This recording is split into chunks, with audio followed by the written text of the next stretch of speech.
Honorable members, let me welcome all of you from the long suspension of sitting. I took the opportunity to listen to your leaders, and they gave me a very thorough brief. And I want to take this opportunity to commend all of you for a good work done. I wasn't sure you could complete all the work that I read on the order paper. Yes, a few are left, particularly the order paper addendum. We have discussed that extensively, and we have come to the position that they should be considered in the next meeting. To be frank with you, I just had to listen to your leaders. I thought we could have had just a few minutes to do them, but they adduced some good reasons why we should defer them to the next meeting. And since decisions are taken by the House, I only guide you. And the reasons they gave persuaded me to accept. And so those items will be deferred to the next meeting. Now, I want to let us make the usual closing remarks, and I will give the opportunity to the minority leader to start first, then the deputy majority leader, who I'm told has been instructed to hold the fort in the absence of the majority leader. Then after that, I'll just read my closing remarks, and then we call it a day. So, yes, minority leader. Speaker, with respect, Speaker, before doing my closing remarks, I pray that you indulge me to put a matter of grave concern to the minority before you. Mr. Speaker, as you may be well aware, somewhere last year, as a result of some miscommunication, the minority, as a result, is not properly represented on delegations as well as the Pan-African Parliament and ECOWAS Parliament. So, Speaker, we've agreed to get this matter resolved, and true to it, the matter has been resolved. The majority side insisted on a text of communication coming from the minority front bench, which, for the purpose of transparency, it was done and handed over, and the understanding was that this matter will be dealt with whilst you are seated.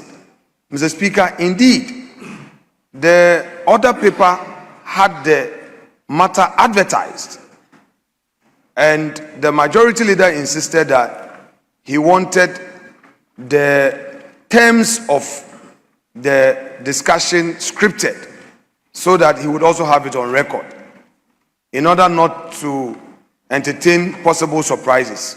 We obliged. Today is our last day. Mr. Speaker, before his exit, the understanding was that the clerk would get this advertised so that we do what we all agree to do whilst you preside. The deputy majority leader related to this. We both understood that this must be done. Mr. Speaker, for us as minority, all we have is a space for advocacy and the work of Parliament. If for 1 year, 6 months, the minority is not getting its voice heard on official delegations and on international platforms where, as of right, we are entitled, then, Mr. Speaker, the pluralism in democracy is not being given effect to. In any event, what occasioned that very decision was done in bad faith and on the blind side. But be that as it may, we said let it go. Our colleague Patrick Boama, was made an observer. We've let that settle. My deputy is supposed to be on committees. My colleague Mavis in Kansa Buedu and other members who are supposed to be on delegations. Because of this standstill, none of us in the minority is represented. Mr. Speaker, on the recent NCSL, it was only me, because this matter has not been settled, and the minority chief whip, who by the practice and convention is there. Mr. Speaker, I would want to urge my colleagues in majority that Parliament will not come to an end upon expiration of this 9th Parliament. Parliament will not cease. There will be another Parliament, and another will follow. Long after all of us have joined our ancestors, there will still be Parliament. And whatever is happening on the records may become a referral point. So, Mr. Speaker, it is a matter I want to put across. Good faith is the order of the game. Where people try to smuggle their way with the slightest opportunity, I am afraid to say that it may come to a day that those who suffer may remember, and when they are supposed to extend a helping hand, they may also say that you mistreated them. We don't know what will happen tomorrow. I am saying this rather painfully, that we here are still unrepresented. I am at least covered by the ECOWAS protocol. That is why I'm still there. But what of my colleagues? What of my colleagues? So, Mr. Speaker, I have just made the point. It's unfair to us, but you are our boss, the presiding officer, and the head of this august assembly, who can direct and come to our rescue. After all, the standing orders clearly provides that as part of your bona fides, you are to protect the interests of the minority. Mr. Speaker, if the majority is not yielding, use your good offices to come to the rescue of the minority. Minority leader, I think you've had the opportunity to put across your case. We have heard you, and these are matters we've been discussing since the first meeting of this Parliament. We discussed it during the recess, and then we came to this second meeting. We discussed the same issue up to this time. The majority leader is not available, but you have the opportunity. I thought you were going to just give a hint, but you are now going into details. It will not be fair on his part that he's not available and we are discussing this matter. But it's not all the discussion that the deputy majority leader was present, neither was the chief whip. The majority chief whip was also not present. So even if they are to say anything, they will not have all the facts that you are referring to. And whether you are referring to facts or you are creating your own, they will know. So we should leave it here until the next meeting when the majority leader is available. Then we can raise the matter and then settle it. I usually don't want to impose my will on the House. And as a Democrat and a lawyer, I want to always go by the rules and be seen manifestly to be fair and impartial. If not, I can do a lot by the standing orders, but that will not be building, in my humble view, the democratic culture that we want to build to sustain our fledgling democracy. So please, let's leave it at this. And could you kindly now give your closing remarks?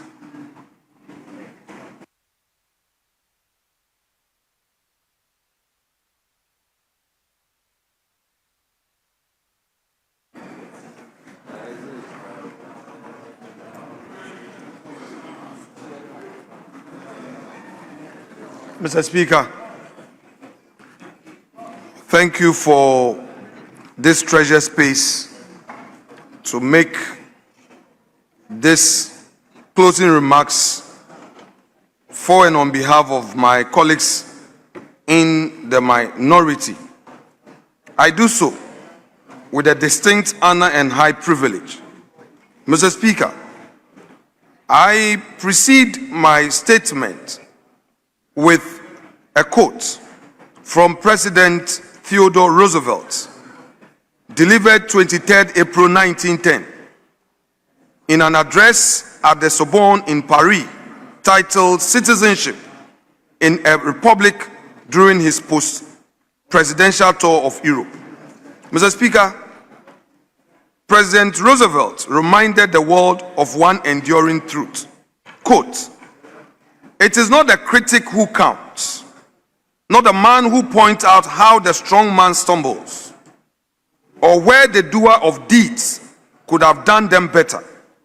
The credit belongs to the man who is actually in the arena, whose face is marred by the dust and sweat and blood, who strives valiantly, who errs, who comes short again and again, because there is no effort without error and shortcoming, but who does actually strive to do the deeds, who knows great enthusiasms, the great devotions, who spends himself in a worthy cause, who at the best knows in the end the triumph of high achievement, and who at the worst, if he fails, at least fails while daring greatly, so that his place shall never be with those cold and timid souls who neither know victory nor defeat." End quote.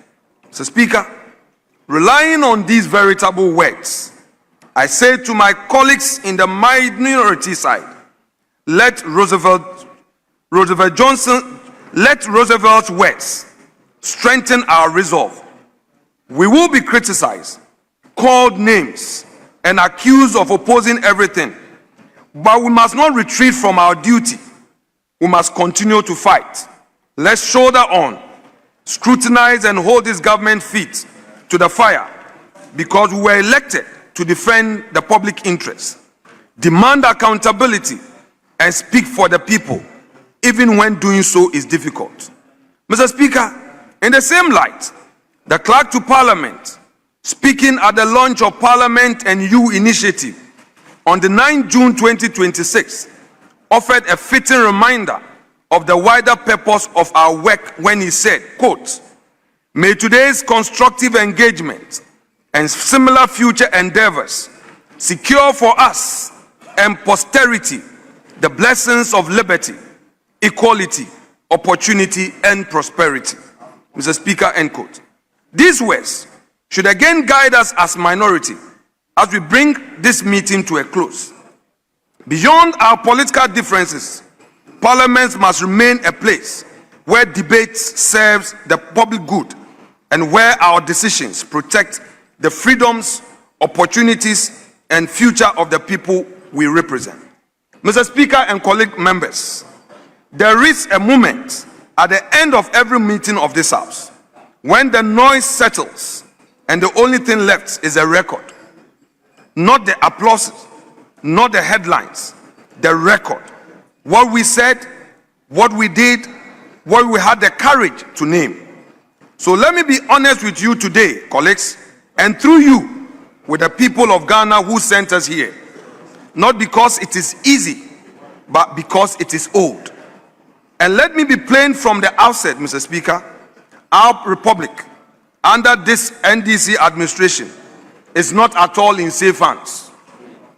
We see already incompetence at play, majority tyranny in this house, and a timid or malleable judiciary are together suffocating the fate of our citizens in democracy and pushing Ghana towards the precipice.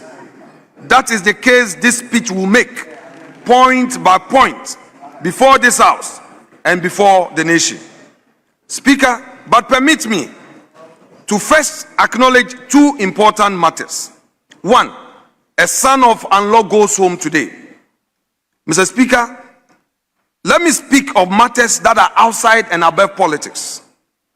As I've already said, James Victor Gbeho, diplomat, minister, member of parliament, a man who represented us at the United Nations and across our region with quiet dignity.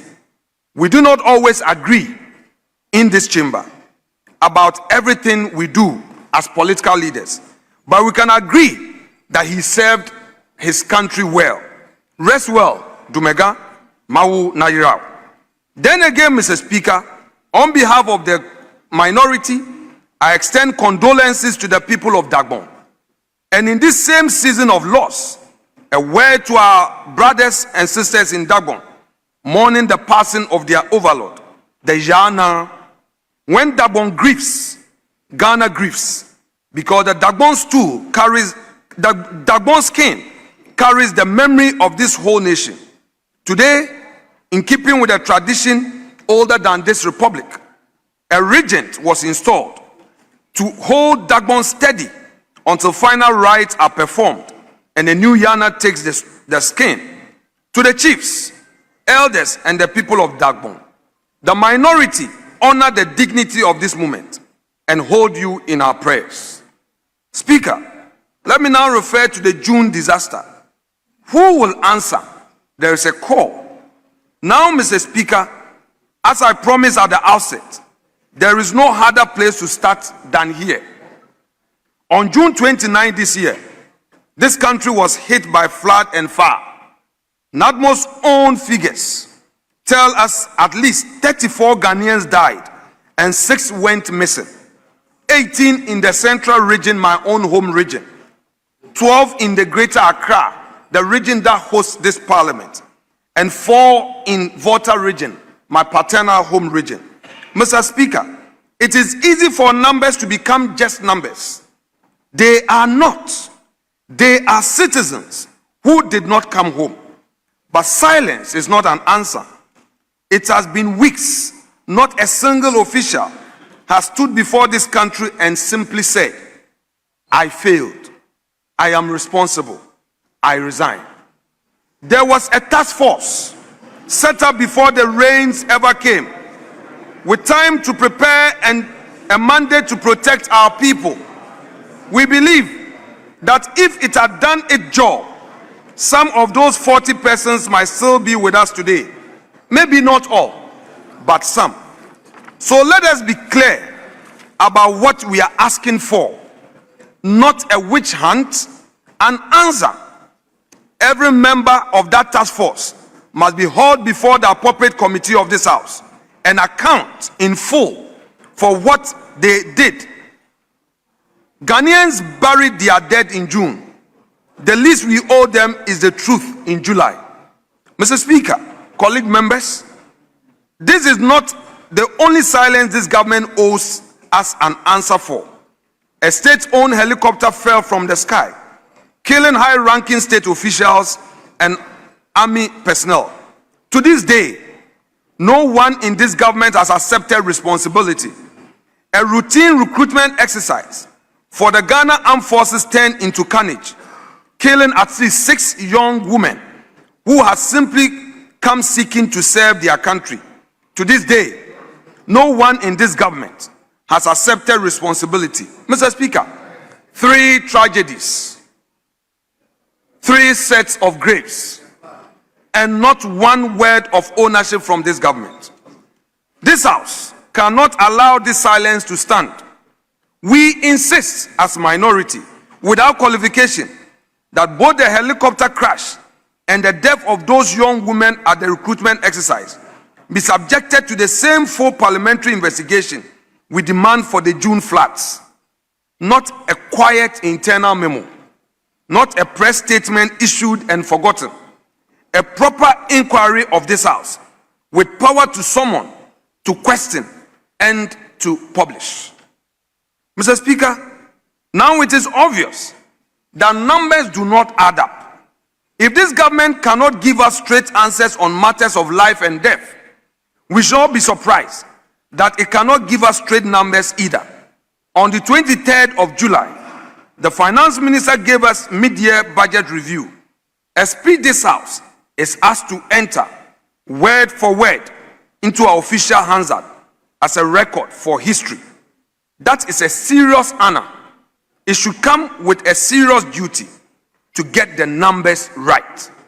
It did not. Inflation for June was given as 5.7% in one breath and 5.3% in the next. Mr. Speaker, this minority is not alone in raising the alarm. Civil society has independently flagged the very same rot. Dr. Edu Owusu-Sarkodie, Executive Director of the Center for Policy Scrutiny, has publicly pointed out that total expenditure was quoted at one figure on page 25 of the budget document and a different figure entirely on page 26, against two different pending targets. He found the same pattern in our capital expenditure numbers. One figure on front page on page 25 and another page 26. Mr. Speaker, when independent policy analysts and this minority are reading the very same document and arriving at the very same alarm, that is not partisan noise. That is a warning this government cannot explain away, because as Dr. Sarkodie rightly noted, these fiscal figures are, quote, the foundation upon which government policies are formulated, end quote. Speaker, a budget is not just arithmetic. It is a promise. When the numbers inside a promise cannot agree with each other, the promise itself starts to look like fiction. We therefore demand simply for the finance minister to return to this House and provide one set of figures told the same way from the first page to the last. Mr. Speaker, let me turn to the government one more time. It is failing on its own promises. Mr. Speaker, sloppy numbers on a page are one failure. Broken promises to the Ghanaian people are another. And this government has no shortage of those either. Every government is elected on its promises. That is the deal. Tonight, we ask plainly, where are those promises? Where is the Akukon Kitinkiti? We were told it was an investment. Now the Minister for Food and Agriculture himself tells us the beneficiaries are simply eating the chicken and sent him videos of their feast. You cannot hatch an economy from a bird that has already been eaten. Where are the nurses we trained? Where are the teachers we prepared? They sit at home, thousands of them, while the promise that gave them hope collects dust.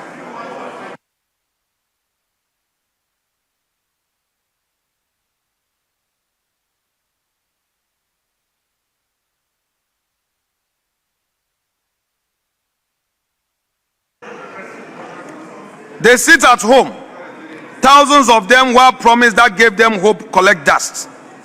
Where is the fight against Galamsey, which we return to shortly? Where is the Women's Bank, still mostly an idea? Where is the end of family and friends? A promise broken in full view of the people who believed it. Where is the overhaul of our procurement system, when sole source contracts are still handed out like sweets, left and right, to whoever stands closest to power? That is not reform. That is the very rot this government told us it came to clean up. The minister responsible for public sector reforms has since been rendered redundant. Her office is unknown. Her work schedule not known. She has never been in any visibility. We don't know what she does. Where is the 24-hour economy Where is the one job, 3 shifts? Where is the cost-free first-year university? Mr. Speaker, these are not our pillars. This government chose them, and this government promised them, and one by one, we are watching them fail miserably or collapse.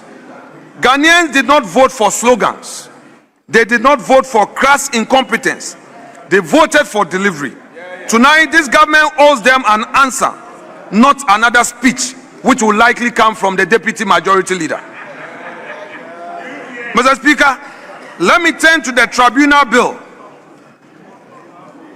Mr. Speaker, as if broken promises are not enough, the NDC government is now embarking on actions that have grave consequences on our justice system. For example, the enactment of a bill to create district and regional tribunal creates a lot of apprehension in sections of our society. Let us talk about the tribunals and start with what is true. Indeed, our constitution allows for them. Article 125 speaks of citizens taking part in justice through public tribunals. Article 142 and 143 speak of regional tribunals. This minority will not stand here and pretend otherwise. But here is what else is true. The same constitution allowed the president create a constitutional review committee chaired by the revered Professor H. Quincy Prempeh, a man of rare standing. That committee studied the very question of the tribunals, and in December last year, it reported to the president. Its advice was simple: expunge the tribunal system, replace it with ordinary courts. The president's own reviewers told him to close this door. Instead, his side in parliament forced it open at midnight on Friday, 16th of July, while most of Ghanaians slept. This minority refused to add our voice to that vote. We stood up, we walked out, so history would have no doubt where we stood. But Mr. Speaker, we have walked this dangerous road before. In the 1980s, public tribunals and community tribunals were accused of grave human rights abuses. They earned a name, not a kind one: kangaroo courts. Professor Kwesi Janka has called this bill, quote, a revolutionary monster nicely cloaked in fugu democracy, end quote, warning it marks, quote, the return of terror, end quote. Those words should not leave this chamber unshaken. Yes, the bill has safeguards on paper, I agree. It requires panel members of high moral character, but it also says plainly that they, quote, may or may not be lawyers, end quote. That means a person with no legal training can sit in a judgment on serious cases of fraud, tax, and mining crime, shielded by immunity for whatever they decide on that bench. Power without training, wrapped in immunity, is not a small risk a country with our history should entertain.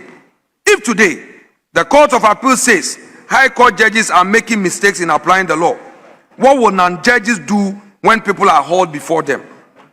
And by the way, Mr. Speaker, let not the NDC forget that in our history, some of the people who have led or supported the passage of controversial bills have ended up being victims of its own afterwards.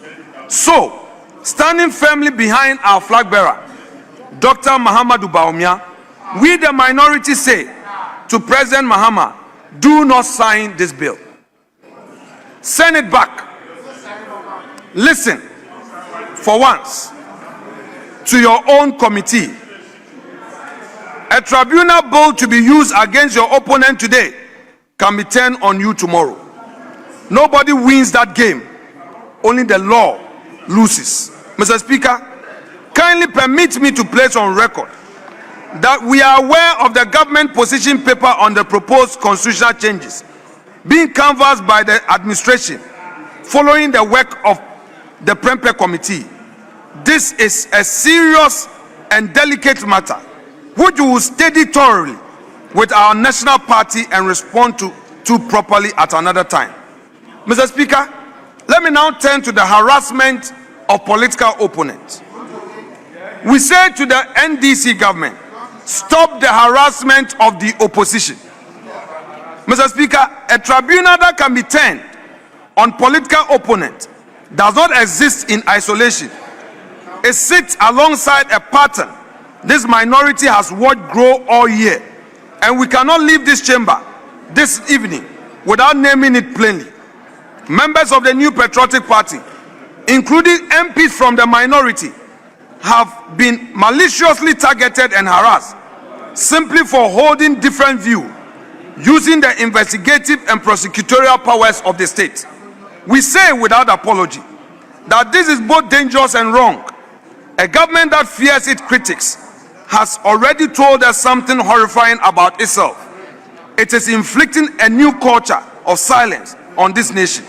Mr. Speaker and colleagues, we also place on record a shocking string of doubtful judicial decisions that has emerged in recent times. Taken together, they appear to suggest that there is one set of justice for the friends and cronies of this government and another altogether harsher set for its opponent. Ghana is bigger than any one party, and our democracy only works if the opposition can speak, organize, and challenge power without looking over its shoulders. And if every citizen, regardless of political color, can trust the same law applies to them all. Mr. Speaker, it is obvious that bail regime has been abused, and it's had no less a person that Haruna Idrisu, Minister of Education, going public about how bail is being weaponized in our country. The Minister of Interior also had the occasion in this very house to talk about how bail is being abused. Mr. Speaker, if this is coming from senior members of the government, then let me put on record that so far, bail has been used particularly by Yoko to target the MPP with all their so-called investigation and doubtful verdicts. It follows opponents into the courtroom itself through how a bail is granted or withheld. This concern is not new, and we return to it because the problem has not gone away. We have said before, and we return to it because the problem still persists. Again and again, that our bail regimes have been abused. Opposition figures have been kept behind bars in all but name through conditions no ordinary Ghanaian could meet. Even as our constitution promises them liberty and presumption of innocence. That is not bail, Mr. Speaker. That is unlawful punishment, wearing bail clothing. That time has come for this house to close the gap that makes this possible. Bail should protect liberty. It should never punish a person before they are even tried. Mr. Speaker, it is obvious flowing from the above that free speech is under threat. If the state can use bail to punish an opponent before trial, it should surprise no one that the same fear of criticism is manifesting itself in another horrifying ways. This government has taken steps that look unmistakably like an attempt to revive the old criminal libel law, the very law Kufuor-led MPP government asked this parliament to repeal back in 2001. Consequently, Mr. Speaker, this minority has filed a bill to amend Section 207 and 208 of Criminal Offences Act 1960.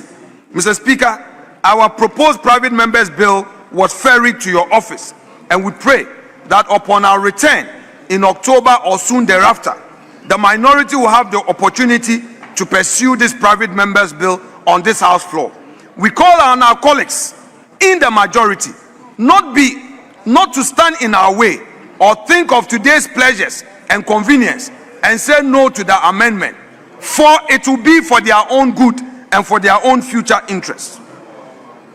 Mr. Speaker, the sections that still criminalize insult and so-called false news are those laws we seek to amend. Those laws belong to an older, harder Ghana, not the Ghana we are building together. While we do not support irresponsible or reckless speech, we are of the firm conviction that no citizen should go to prison for mocking a leader or for getting a fact wrong. Those are matters our civil litigation should deal with.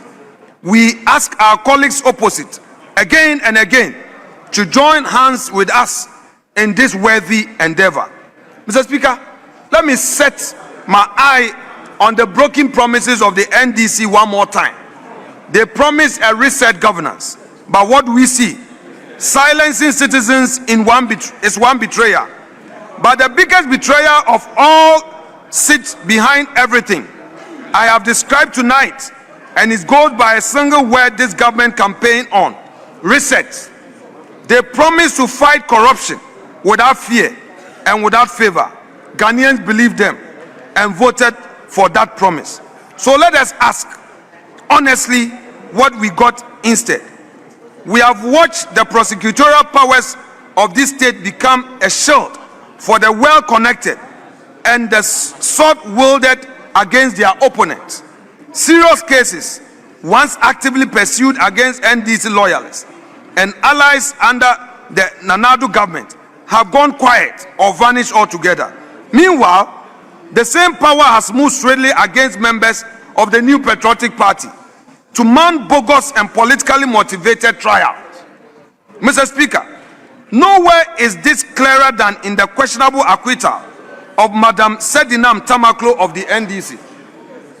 Was justice blind in that case, or did a party card open a door that stays shut for everyone else?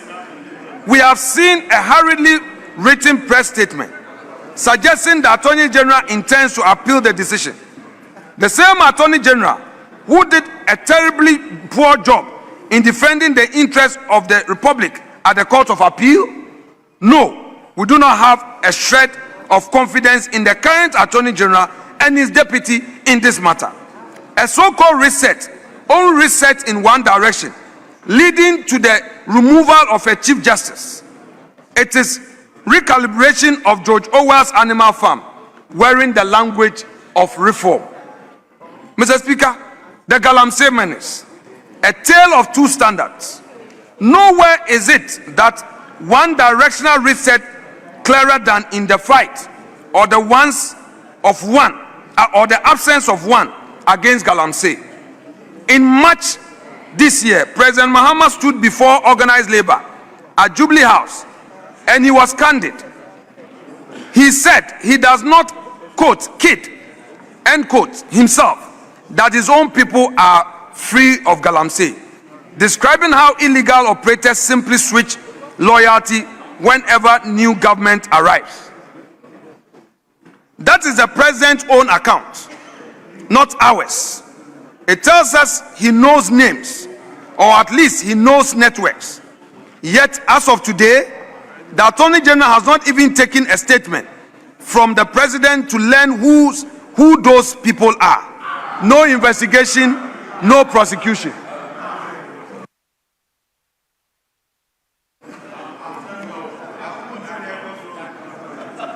Mr. Speaker, the courts, the progress and a warning we see. Now, Mr. Speaker, before I conclude, having spoken of double standard, let me be fair, because fairness matters even in a speech like this one. And not every recent judicial development has troubled us. We commend the Supreme Court for upholding the constitutionality of the Office of the Special Prosecutor. That office is a safeguard for this nation, and every attempt to weaken it by bill or by bogus petition dressed up as consent should stop. But we also have a warning that the same ruling upheld the Attorney General's power to enter nolle prosequa, and this government has a track record of using the very power to quietly end prosecution that began before January 2025. That power must never become a shield for the connected and a sword for the powerless. We will be watching as minority. Ghanaians are also watching, as now it is obvious that computerized allocation system has been suspended in our courts, and in its place 3 judges have been assigned to handle cases of MPP members. What happened to the need for justice to be blind? And now, even as court go on vacation, some judges have been given special certificates to speed up trials of NPP members. What happened? What happened, therefore?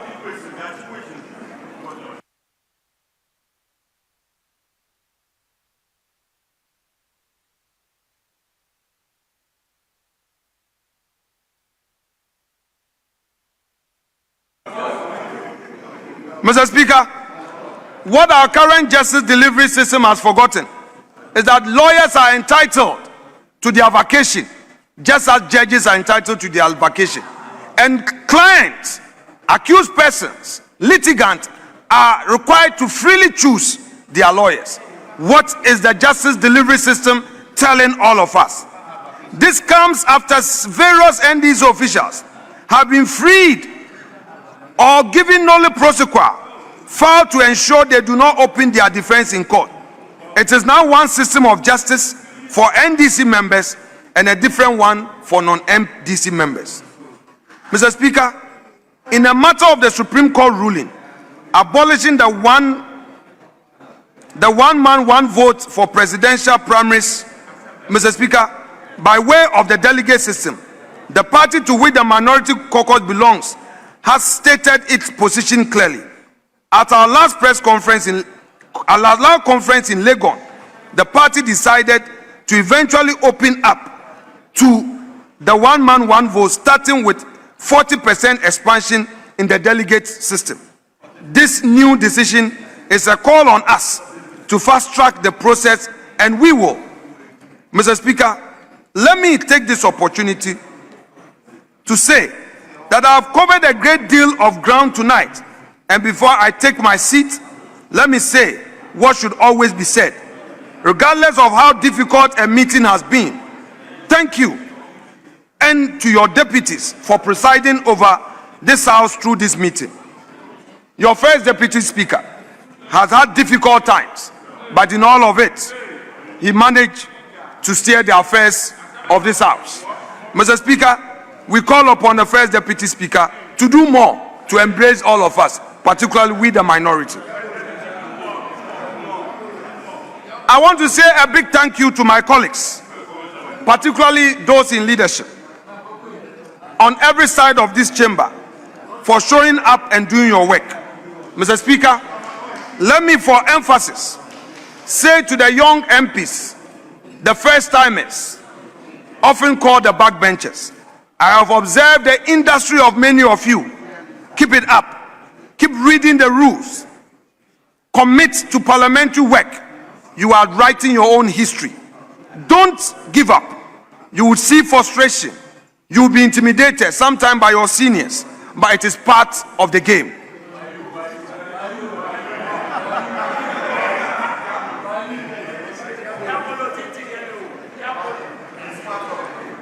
To my colleagues, the mighty minority,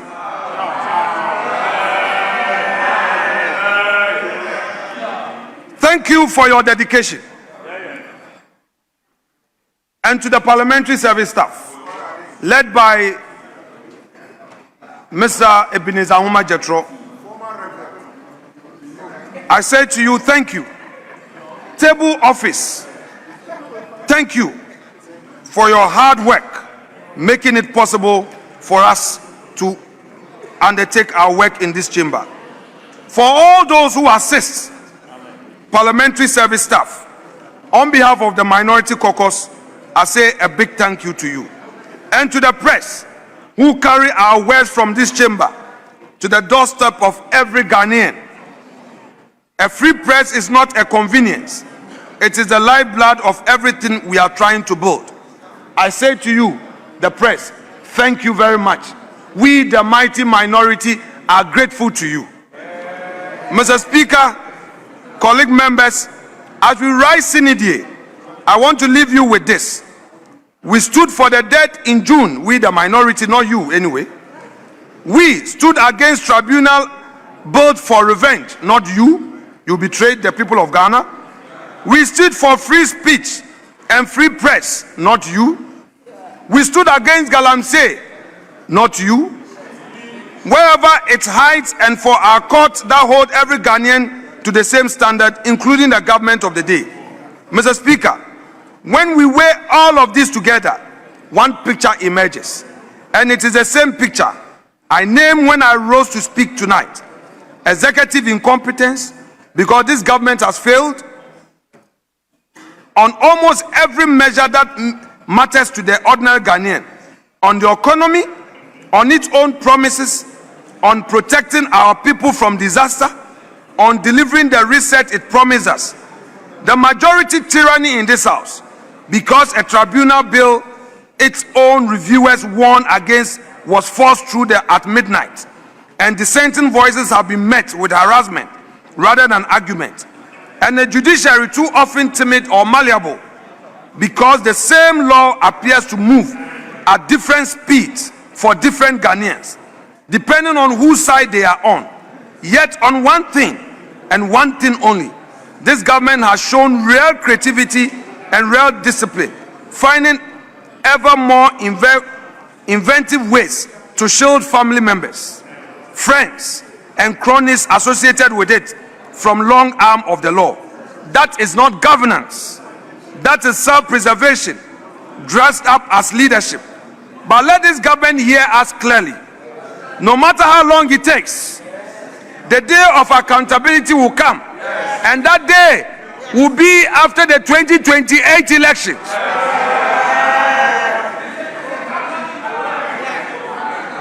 Mr. Speaker, that is precisely why we did what we did in this meeting. Mr. Speaker, we did not do this because it was easy. We did it because Ghana is watching and history is watching. And one day, someone will ask what this parliament did in this season when it mattered. Let the record show that we, the mighty minority, told the truth. When we return to this chamber, we will still be here, still asking, still holding this government to account until every one of these matters is resolved. Again and again, Mr. Speaker, as I resume my seat, let me remind the NDC and its tyrannic majority in this chamber that their day of reckoning will soon come.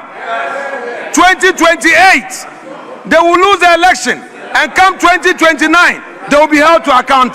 Mr. Speaker, we have no doubt on our minds that today you see us as mighty few.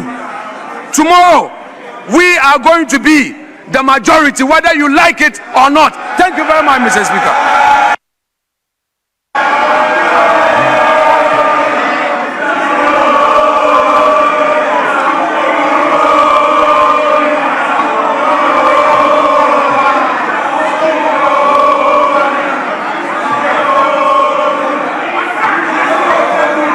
Honorable members,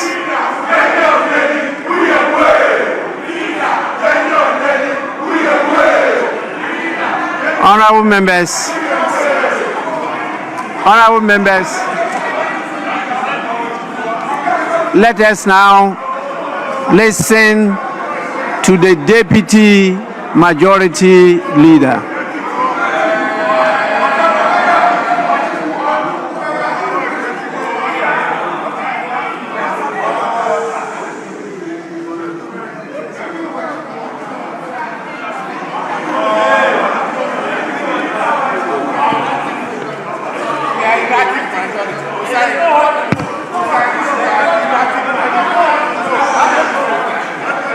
Mr. Speaker, may I also start, as the minority leader did, by taking the opportunity to wish our heroes, Ambassador Victor Boho, the Overlord of Gabon, and our 8 hard-working Ghanaian officers, public officials, and our own colleagues who left us unexpectedly. We wish them all farewell.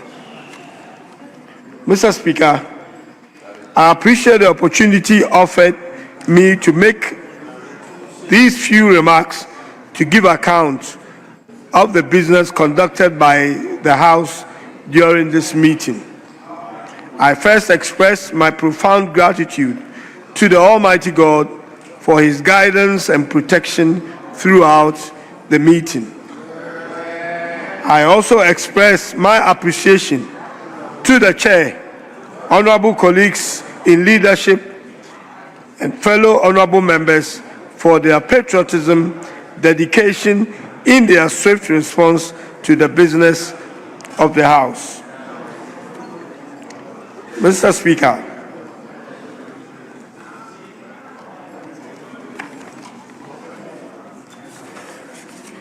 Mr. Speaker, over the 11-week period that the House met, we have demonstrated why the Parliament remains the foremost institution through which the sovereign will of the people are fully expressed.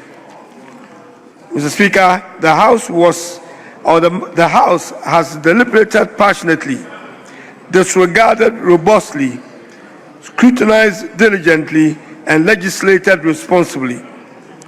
This has helped reinforce the understanding that democracy is strengthened not by the uniformity of opinion, but by maturity with which different opinions are debated and ultimately reconciled.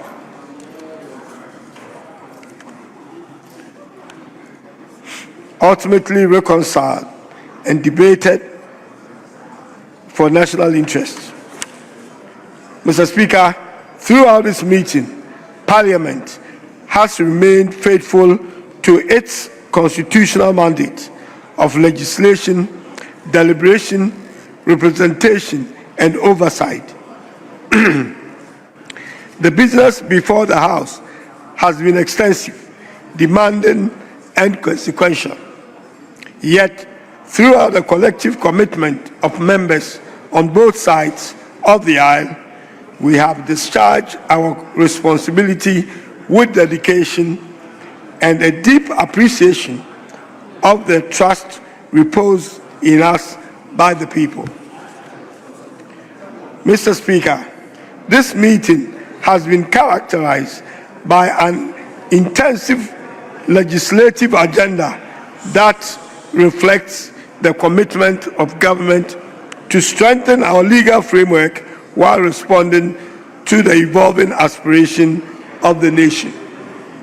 Mr. Speaker, although the House undertook various businesses during this meeting, one notable business undertaken by the House has been the presentation of the media review of the budget statement and economic policy of government for 2026 financial year, as stipulated in Section 28 of the Public Financial Management Act 2016 Act 921.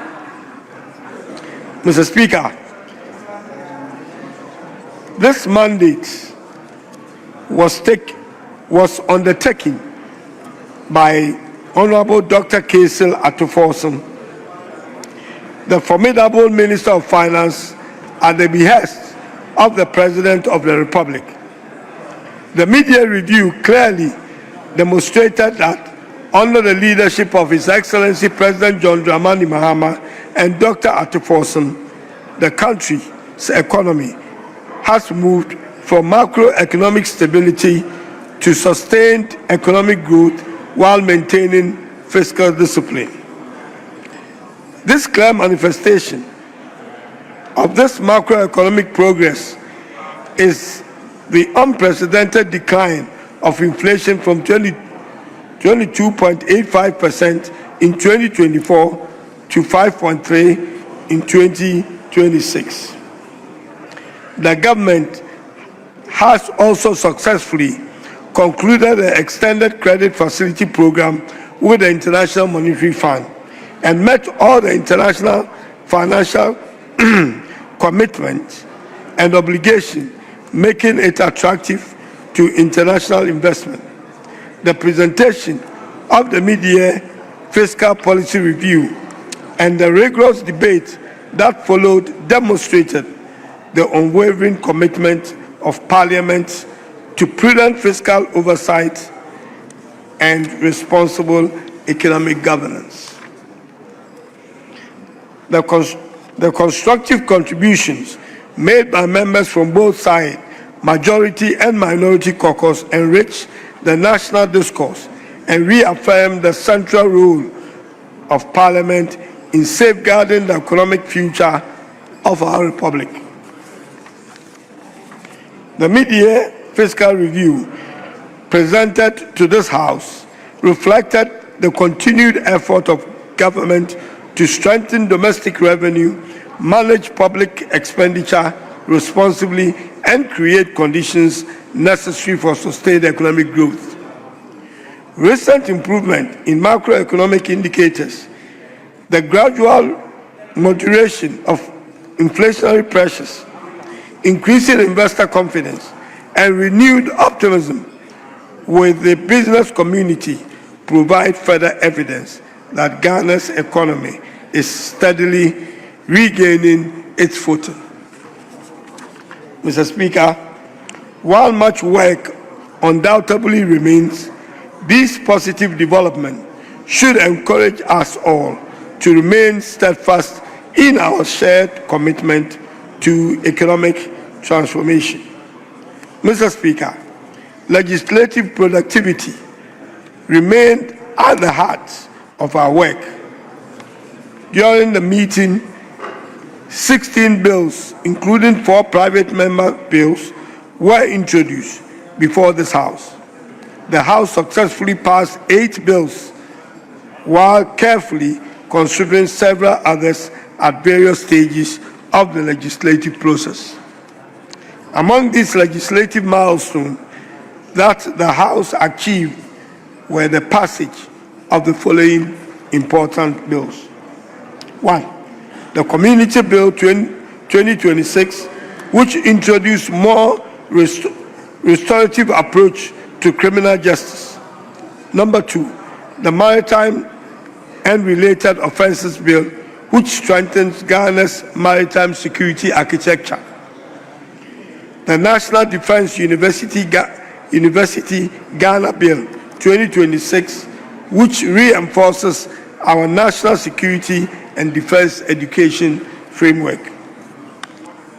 The 4th one, Mr. Speaker, the Tribunals Bill 2026, which advances judicial administration.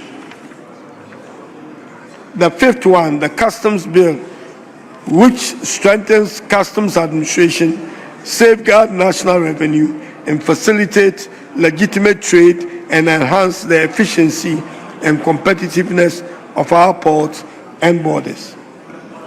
The 6th one, Income Tax Amendment Bill 2026, that enhances revenue generation and mobilization. Value Added Tax is the 7th one, Amendment Bill, which simplifies VAT administration, improves tax compliance, and enhances domestic revenue mobilization and reduce cost of doing business. And 8th, not the least, the Excise Bill, which seeks to modernize the country's revenue administration and improving our fiscal management systems. Taken together, Mr. Speaker, these legislative achievements are not isolated enactments. At a time when global economy continues to present significant uncertainties, this government, under the leadership of His Excellency John Dramani Mahama, has demonstrated remarkable foresight for enacting reforms that will strengthen the resilience of our economy, modernize key public institutions, enhance revenue mobilization, and improve the administration of justice, and reinforce the security architecture of our nation. These legislative accomplishments, Mr. Speaker, will stand as lasting pillars upon which Ghana's next chapter of inclusive growth and sustainable development will be built. Parliament continue to discharge its oversight responsibility with diligence and purpose. During this meeting, 173 parliamentary questions were scheduled for response by ministers of state, comprising 168 oral questions and 5 urgent ones. The ministers, in recognizing the relevance of these questions in explaining government policies to the populace, avail themselves to respond to these questions. These engagements also provided members with valuable opportunities to demand accountability, seek clarification on government policies, and ensure that concerns of their constituents were addressed. The House also took 41 statements from honorable colleagues from both sides of the House that brought forth various issues of national concern. Most of these statements were referred to the relevant committees where they led to the enactment of various proposals. Mr. Speaker, again, the House considered various constitutional statutory instruments approved by international agreement, scrutinized credit facilities,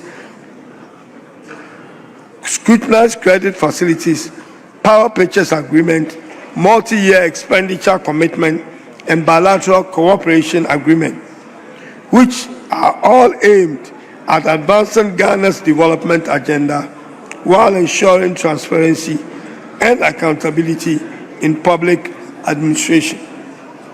The numerous committee reports, Auditor General's report, budget performance report, treaties, mining leases, government policies, and other statutory instruments considered demonstrates that parliamentary accountability extends far beyond legislative enactment. This is because every question asked on this floor, every committee report adopted, and every oversight engagement undertaken reflects constitutional obligation of Parliament to ensure that public resources are utilized responsibly and the national institutions remain accountable to the people they serve. This is the essence of constitutional democracy. Mr. Speaker, as we reflect on the work of the House during this meeting, it is equally important that we reflect on the broader national context within which Parliament has exercised its constitutional mandate. The strength of every Parliament lies not merely in the number of bills it passes or the hours it spends in debate, but in the extent to which its work improves the lives of ordinary citizens. Ultimately, the success of our deliberations must be measured by the hope they inspire, the opportunities they create, the confidence they restore in the institutions of democratic governance. It is against this backdrop that this House has continued to provide the legislative foundation for Ghana's economic recovery, social transformation, and institutional strengthening. Over the course of this meeting, government has continued to pursue policies aimed at restoring macroeconomic stability, strengthening fiscal discipline, and rebuilding confidence in the Ghanaian economy. We are witnessing encouraging signs that the difficult but necessary reforms undertaken over the past months are beginning to yield positive outcomes. These gains have not come by accident. They are the product of discipline, sacrifice, and the collective resolve of the Ghanaian people. They remind us that sustainable macroeconomic transformation is never achieved through the shortcuts and haircuts, but through prudent leadership, responsible governance, and sound public policy. As Parliament, we have complemented this effort by considering critical fiscal legislation, approving strategic financing arrangements, and ensuring that government remains accountable to the people through rigorous parliamentary oversight. Mr. Speaker, throughout this meeting, Parliament has also reaffirmed its indispensable oversight. Beyond the economy, this meeting has demonstrated the unwavering commitment of Parliament to strengthen the social fabric of our dear nation. The coming into force of important regulations relating to social protection, national health insurance, affirmative action, and educational regulation reflects our collective determination to build a more inclusive, equitable, compassionate society where opportunity is accessible to every Ghanaian, regardless of gender, age, and socio-economic background. Mr. Speaker, our consideration on matters affecting education, healthcare, protection, and national security illustrates Parliament remains responsive to everyday concerns of our citizens. Indeed, governance is meaningful only when it translates into improving lives conditions of our people. Mr. Speaker, one of the enduring strengths of Ghana's democracy has been the ability of Parliament to remain a forum where opposing political views are expressed freely, yet resolved through peaceful constitutional means. Mr. Speaker, the exchanges witnessed during this meeting have at times been vigorous and passionate. That is neither unusual nor undesirable. Parliament was never intended to be an institution of uniform opinions. Rather, it is an institution where competing ideas are interrogated, policies are scrutinized, and national consensus is gradually forged through respectful engagement. On behalf of the Majority Caucus, I wish to acknowledge the constructive contributions of our colleagues on the minority side.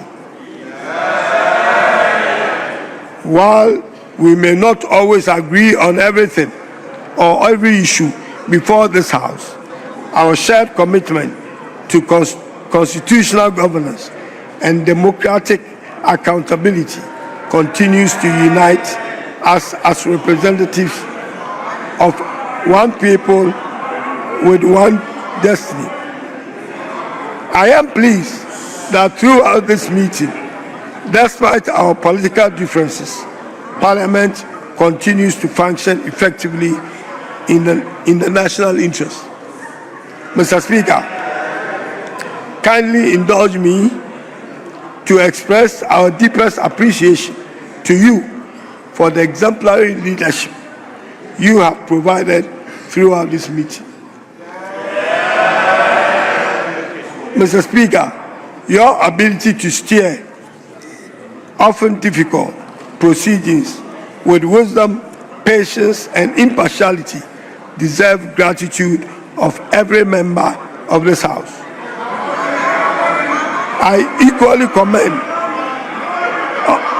Honorable First and Second Deputy Speakers for their invaluable support in presiding over the business of the House. Our appreciation will be incomplete without recognizing the invaluable work of the Clerk of Parliament and the able staff of the Parliamentary Service. Much of what the nation witnessed on the floor of this chamber is made possible by our tireless work behind the scenes. Mr. Speaker, you remain the institutional memory of Parliament and the guardian of its operational excellence. On behalf of the leadership of Parliament, I express our profound gratitude for your professionalism and dedication. I also wish to acknowledge the Parliamentary Press Corps and the broader media fraternity. Through your reporting, the work of Parliament reaches every corner of our republic, strengthening transparency, accountability, and public confidence in our democratic institutions. Mr. Speaker, as we rise today, let us remember that the work of nation building does not end when Parliament adjourns. Our constituents expect us to return not merely as politicians, but as servants of the people. They expect us to listen, lead, and solve problems and inspire hope. The Ghanaian people have entrusted us with a sacred responsibility. We must never allow partisan interest to eclipse the national interest. We must continue to demonstrate that leadership is not measured by political victories alone, but by the positive difference we make in the lives of our fellow citizens. This meeting has once again shown that Parliament can rise above division when the national interest demands it. May that spirit continue to guide our work. May we continue to strengthen the democratic institutions that generations before us sacrificed to build. May we continue to legislate with wisdom, oversee with courage, and represent with humility. Above all, we may continue to place Ghana first. Together, let us build a Ghana where opportunity is expanded, justice is upheld, institutions are strengthened, and every citizen has confidence in the promise of our democracy. May the Almighty God continue to bless this august house, and may God bless our homeland, Ghana, and make our nation great and strong. Thank you very much.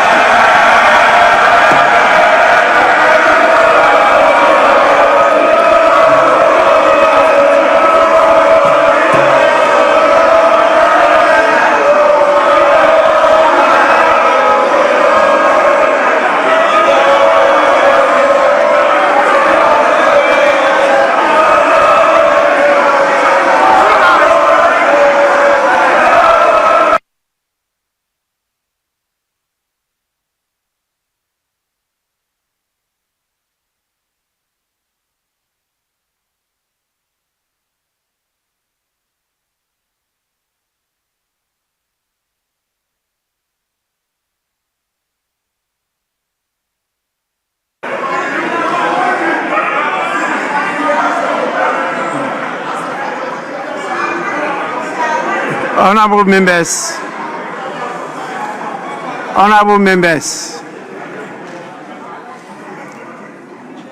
before I adjourn the sitting until further notice, I want to share this important information with you. The third edition of the Democracy Cup,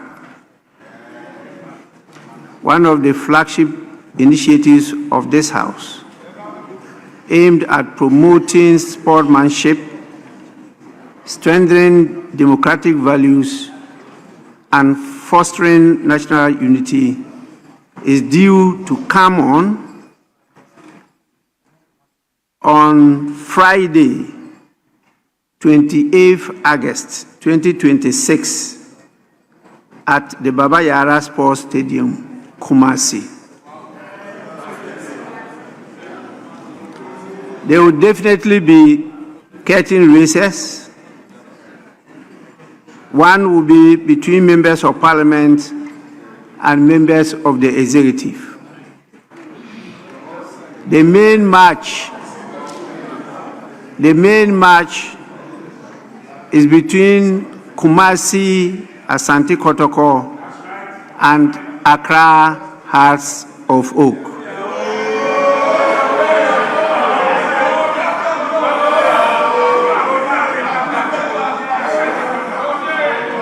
We are reminding all of you and all sports enthusiasts to attend this important event. As you know, the intention is to deepen democratic engagement and to foster national unity. Honorable members, your continued support and active participation will be instrumental in ensuring the success of this third edition. As you are aware, we are already having serious discussions with a club in the UK. It is caught on, and many want us to have formal engagements, signs on agreements, and every year we are expecting to send young talents to. Why? You are doubting it?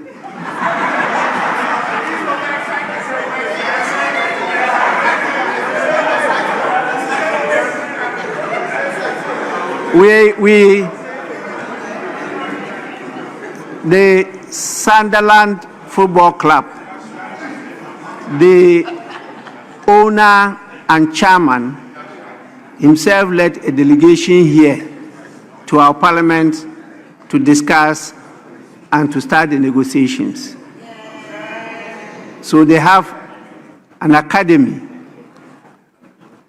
referred to as the Academy of Light.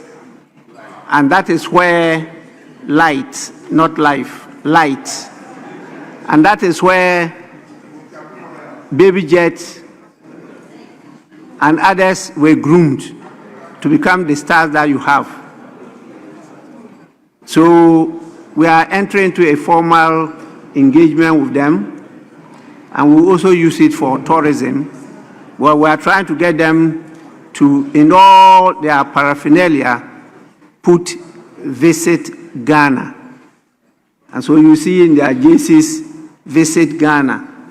We've gone far with the discussions, and therefore they are usually showing interest, and some may be around to see whether it can get some talents, because they are looking at the 2026 to 2027 season to take a few young people over there to attend the academy. So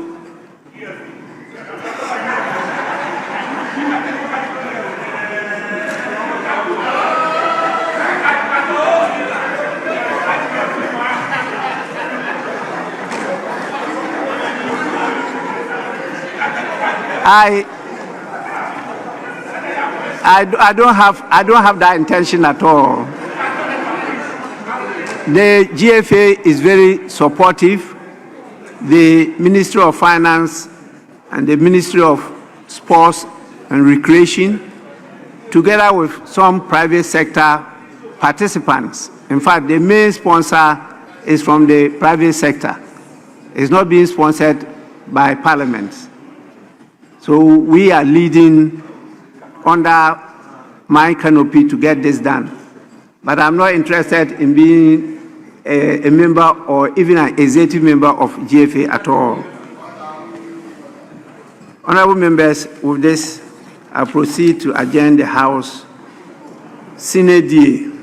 The House is accordingly adjourned.